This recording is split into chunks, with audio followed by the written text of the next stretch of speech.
surely make this as entertaining for you guys just before lunchtime. Thank you very much for joining us this great afternoon. It's actually, I'm quite impressed. This is probably the first time that I've actually ever done an interview in a theater and ended up on a screen. So Mommy will be very proud of me today. Thomas, thank you very, very much for doing this incredible fireside chat in pursuit of the American dream. I guess, first question, let's kind of point it out to the audience here. Who would classify themselves as an immigrant in America right now? Okay, awesome. That's a very, very, very good crowd. Good.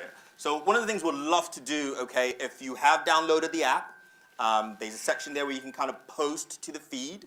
We will try and see if we can maybe get 1 or 2, possibly 3 questions in the end. So if you can post your questions, hopefully the Wi-Fi stands up, post your questions in that feed, and we'll essentially try and get to them to the end on what it means to you to be an immigrant in America. So I guess, Thomas, one of the first questions I would love to ask you and start with is, how would you define the American dream?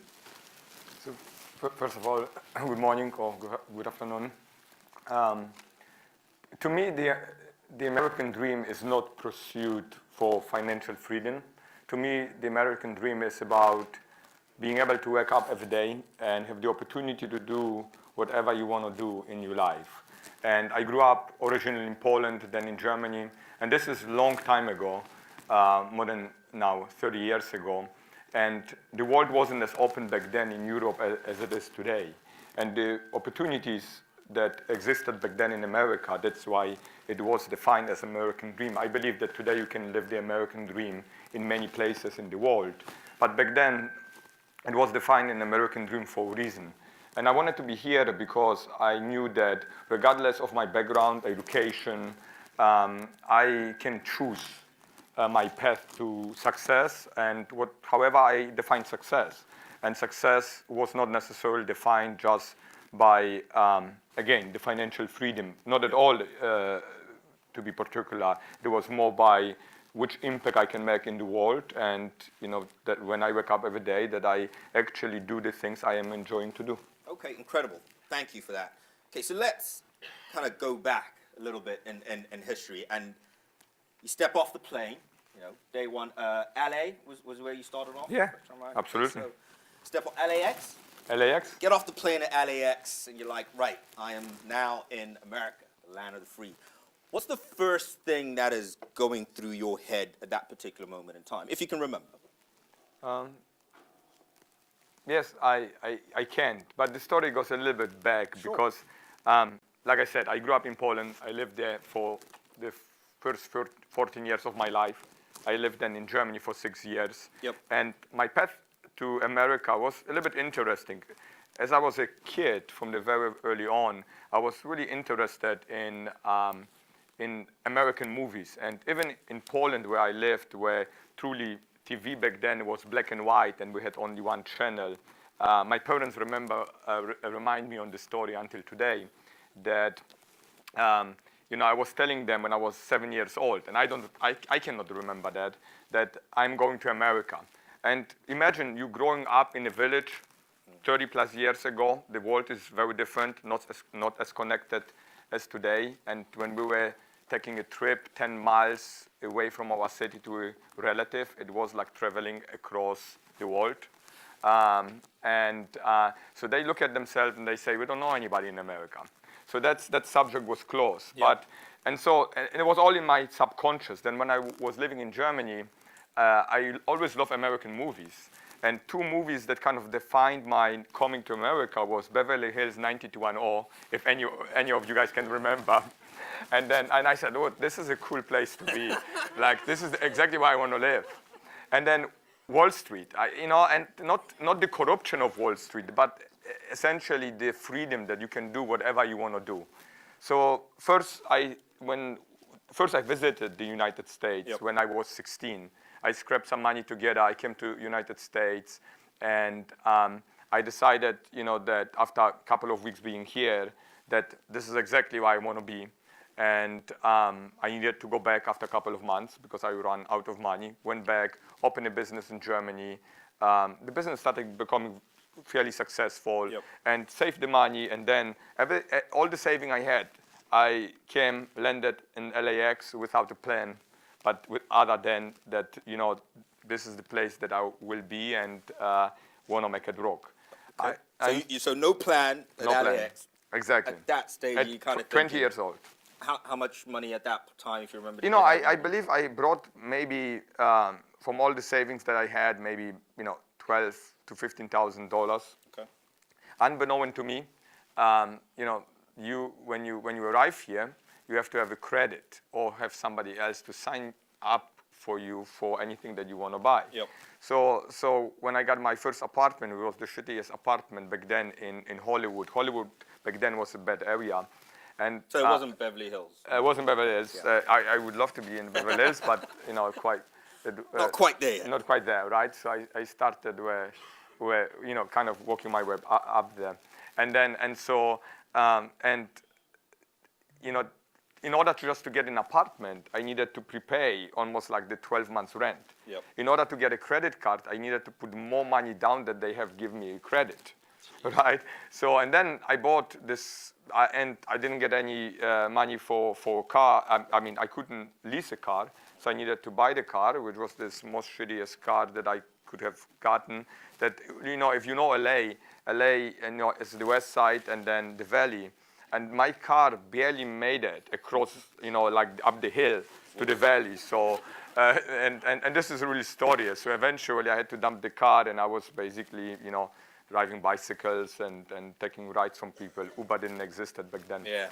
And so this was the beginning. But, I never felt that I am doing bad. I felt that, I am doing exactly what I want to do. Yep. And I felt excited to be here.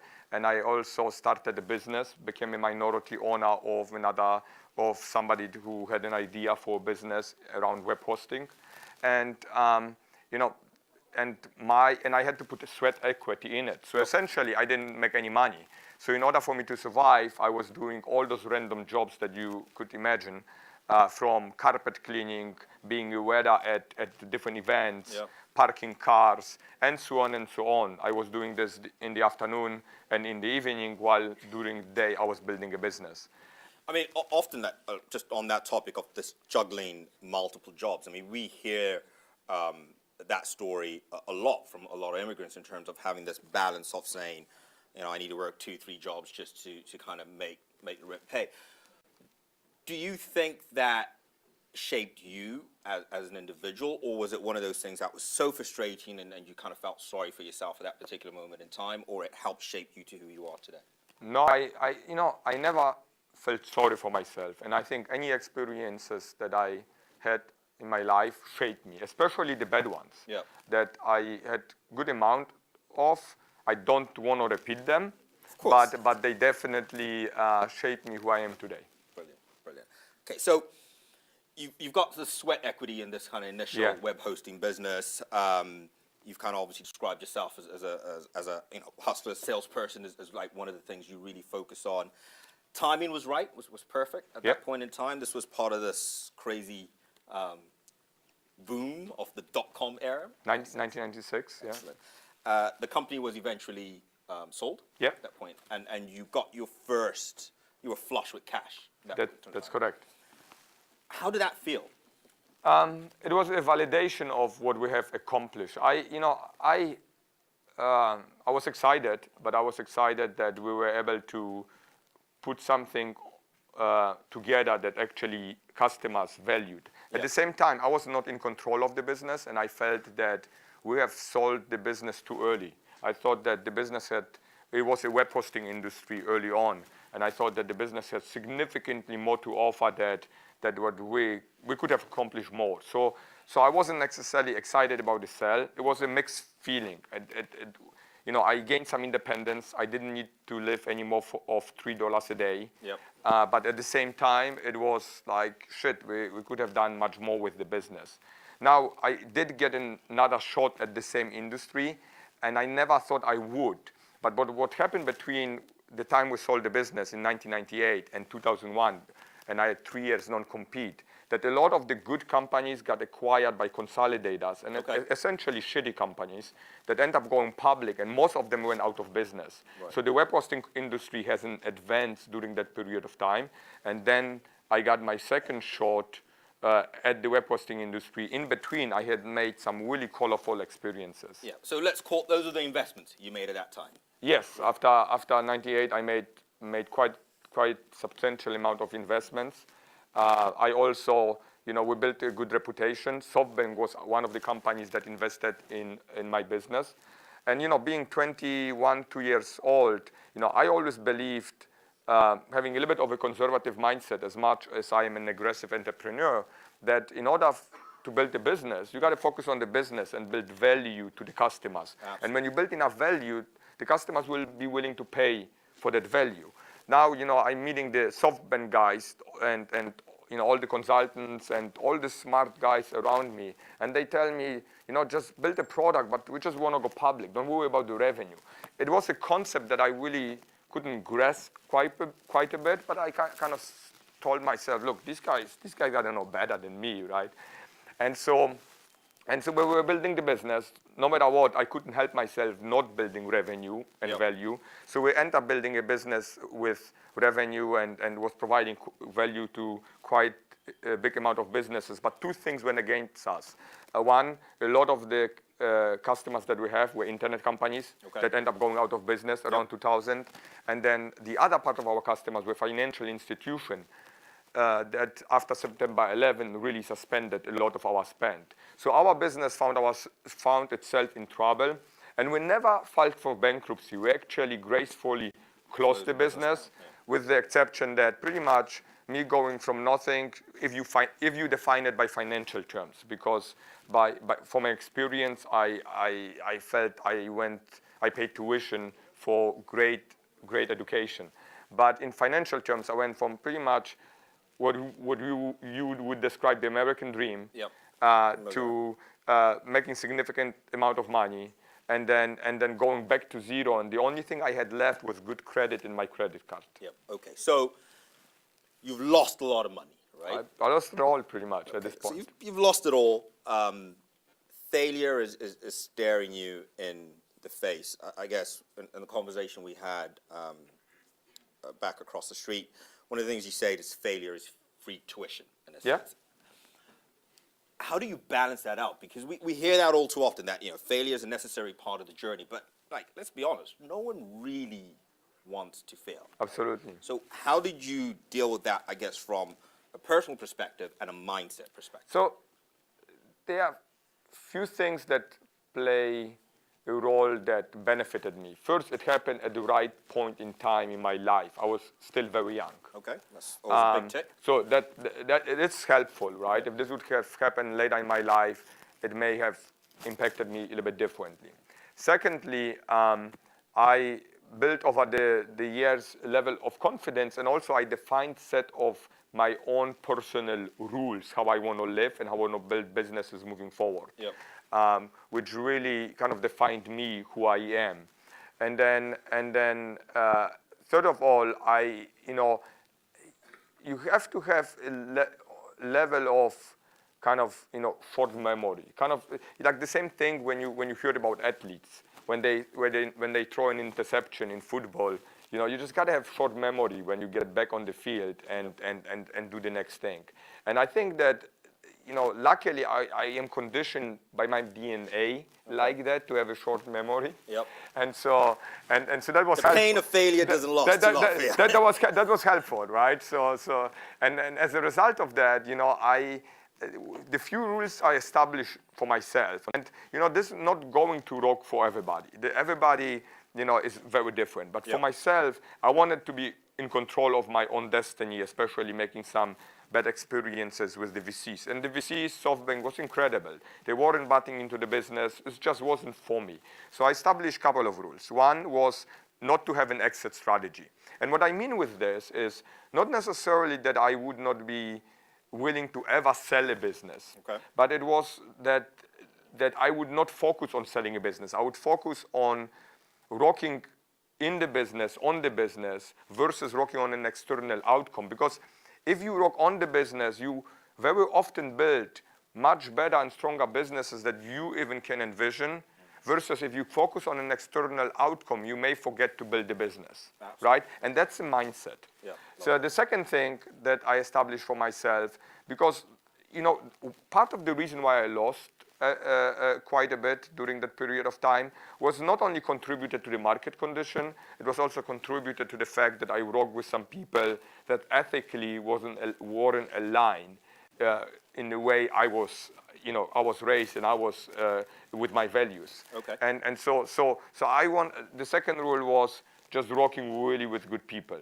And the third one is, look, providing incredible value to the customers. Because if you provide incredible value to the customers, they will be willing to pay for it. Yeah, brilliant. Love that. Okay, so the non-compete finishes.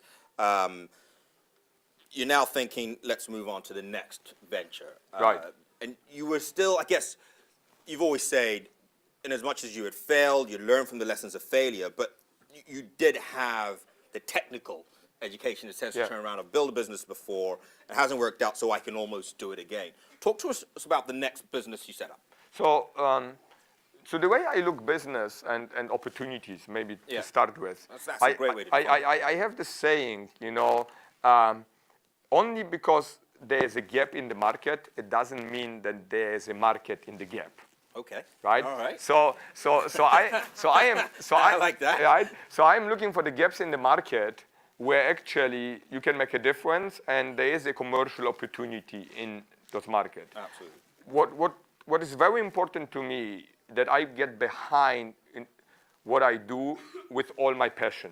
That it's not about the commercial outcome first, but it is about the passion of what I want to do and change. And going just tiny bit back, what shaped really my life and what I wanted always to do with my life was the time when I was living in Germany and during the computer revolution and the transition of Microsoft from DOS to Windows.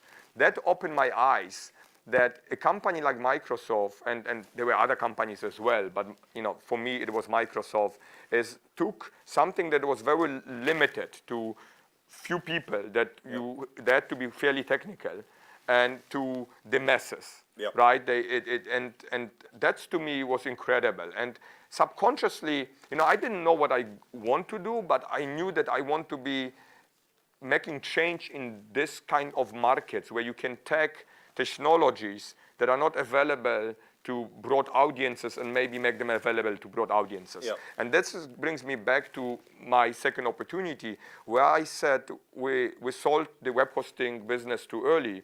It was because it was a very small market and was very technical market. And nobody figured out how to open the opportunity for people having websites to a broader audience. Absolutely. And so you needed to have FTP knowledge, Telnet, HTML programming knowledge, and you needed kind of a middleman, which was unaffordable for a lot of businesses, and so on. And I wanted to eliminate all of that. I wanted to make that experience super easy. So nobody did that, to my surprise. So as literally day one, my non-compete expired, I was in, at it. Right? I was back at this because I was really passionate about the business.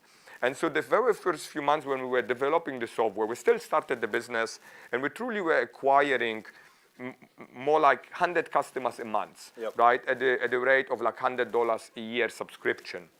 And then we launched our product, which was doing what I just described. It made it simple for every business truly to get up the website, to market the website with no technical knowledge, something that any of us would use. And today we are accustomed to, many companies do that, right? Absolutely. From Wix, Squarespace, you name it, right? And but back then, that wasn't the case. And so we took our product and made it available to the market, and literally overnight, which we couldn't anticipate. We went from acquiring 100 customers a month, the next month we acquired 3,000, and then a few months later we were at 10,000 customers every single month. We became the fastest growing web hosting company in the United States, like within 2 years. Brilliant. And then we grew, exponentially, ended up merging with a smaller company, rolling up several businesses, and then end up going public, I think 2011 now. And that, again, was a fantastic exit, I guess, in some shape or form for you? Yeah, I in didn't. terms of the Yeah, it was financially, but you know, to me, I'm still on the board of this company today. But I kind of and I was the largest shareholder when I ended up leaving the company. Yep. And I left the company because I drive on innovation. And we became more of a financial animal type of business where we were acquiring businesses, and that was the right thing for the business. We were consolidating the industry, but there are much better people than I that can do it, and I am interested in the next evolution of innovation and technology. So I started 2 other businesses where Which are the ones you're working on now. Right, So, correct. And would love to, these last few minutes, tell us a bit about these now next level of, which is a great way to actually get into it, next level of innovation of what you're working on now and where you see your ventures ultimately go. Okay. So in 2009, we started 2 businesses, and one is called Nextiva, which right now primarily plays in the UCAS market. UCAS is essentially unified communication, collecting all different types of communications into unified experience for customers. So you could call it VoIP, you could call it video conferencing. All of that is combined into one experience. And today, after 10 years, we are the largest privately held UCAS company in United States. Wow. You know, in the market, we are number 5, 6 after some big players, and our goal is to be in the top 3 over the next 5 years. But our vision goes way beyond that, because what we believe in is that today many businesses use 10 to 15 different applications to support their customers, to collaborate with their teams, to engage with the customers. And we believe more of a platform play where you can combine all of those solutions together and truly get this holistic view of the customer, because the world will change how we deal with customers today and in the future. And when you think about it, the world is already changing right now. Companies like Uber, Amazon, Google, they're truly changing the nature of service, right? And they're changing the nature of service because we live in a world of ever-growing world of connected devices. Computing power is becoming stronger, and then machine learning and AI play big role for those companies to provide that seamless experience. But unfortunately, as much as the world is changing around us and we as consumers get accustomed to those experiences, really most businesses, you know, outside of Silicon Valley, don't, as much as they have access to those technologies, they cannot take advantage of them because they are not easily available. Going back to my original story, our goal is to make those advanced technologies available, easy to use, powerful for every business, so they don't have to think about implementation. They just go, they can use it, and pretty much democratizing innovation around customer and team interaction, where businesses have, or every business has equal chance to win. Yeah. Brilliant. And, you know, we could keep going on and on and on, but I'm very cautious of obviously time. I promised I would get one question from the audience with regards to that. So let's get one last question here.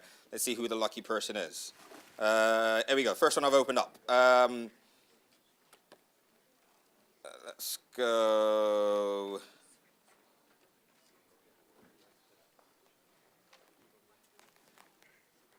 Oh, the Wi-Fi has died on me. Okay. I'll take one quick question from anyone that had answered it, because the Wi-Fi is not on there. No? Okay. Oh, cool. Yeah, my question is, Thomas, being in Arizona and in the Phoenix market, have you had challenges finding the IT team or any kind of talent that can be superior compared to Silicon Valley or any other more tech advanced places? The larger we grew, yes. We have roughly over 1,000 employees right now. Still, majority of them is in Arizona, but we are now in other places across the country. This became a challenge the larger we grew, not only on the tech side, but also, you know, from an executive team side and middle management and all around. So we're mitigating this risk. We've been lucky to recruit a lot of people towards Arizona. But at the same time, I see it as a benefit because it really eliminates a lot of the noise that you have in Silicon Valley, and let us focus really on the business. And I have this statement which doesn't 100% fit in your question, but many people probably even didn't heard of Nextiva. And we like to stay under the radar, and that's also my personal kind of attitude. We can like to stay under the radar as long as we can, because when I was growing up, with an accent, especially in conservative countries like Germany, I noticed that people with an accent were somewhat discriminated to a degree, saying, you're not as smart, right? And on the beginning, when I was young, 18 years old, my adrenaline was high, and I was like pissed about it, right? I wanted to punch somebody. But then pretty quickly, right, I kind of recognized this as a competitive advantage. I said, when people don't pay attention to you, they get more loose with their words. They not focus as you as much. And what I noticed that I was able to make some of the best deals in my life with people that underestimated me. So I think underestimating a company or in an individual is the worst thing you can do, but the best thing for that person. And I had this saying that, I may speak with an accent, but I don't think with an accent. Wow, Ladies and gentlemen, on that note, what a way to end. Thank you very much, Thomas. Thank you. Absolutely, thank you.